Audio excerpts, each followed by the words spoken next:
L'Américain a toujours entretenu le mystère sur ses chances de guérison. En région parisienne, un médecin du sport s'est intéressé au cancer de Lance Armstrong. Jean-Pierre de Montenard connaît très bien la santé des cyclistes. Depuis 40 ans, son patient, c'est le vélo. L'historien du dopage a étudié les bilans de santé du coureur survivant.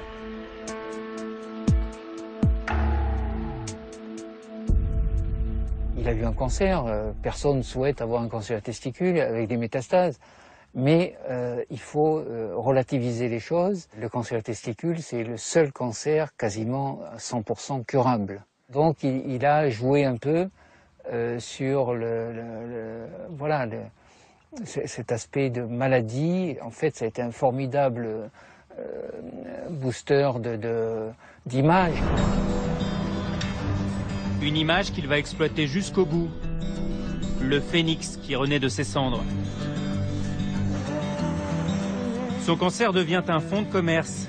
Lance Armstrong sait parfaitement utiliser sa guérison pour faire de lui une icône. Un filon qu'il va exploiter pendant une dizaine d'années, à grand renfort de spots de pub. L'invincible Texan. Un modèle pour toute une génération.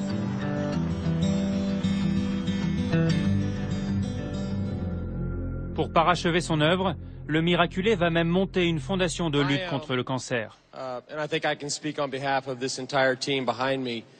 Elle portera son nom et son espoir. En 15 ans, elle récolte 500 millions de dollars, grâce notamment au fameux bracelet jaune. Bonjour, 1 euro le petit bracelet, messieurs, dames, c'est pour aider la recherche contre le cancer, c'est pour soutenir les malades. Sur le tour, on se les arrache. En un an, j'ai perdu mes 2 parents d'un cancer. Alors le fait de le voir vaincre la maladie, ça m'a beaucoup aidé. Armstrong fait du prosélytisme, et même auprès des inspecteurs antidopage. Il est tellement sûr de lui.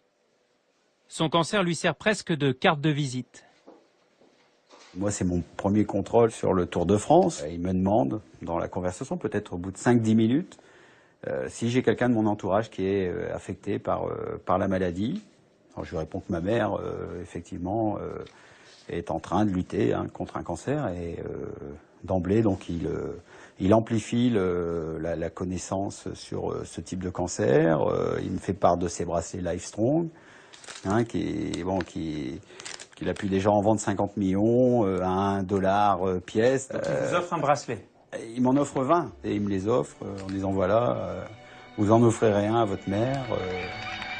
Armstrong, c'est l'antidote pour les malades du cancer et une sacrée bouffée d'oxygène pour la grande boucle qui se relève à peine de l'affaire Festina, le plus gros scandale de dopage qu'ait connu le Tour.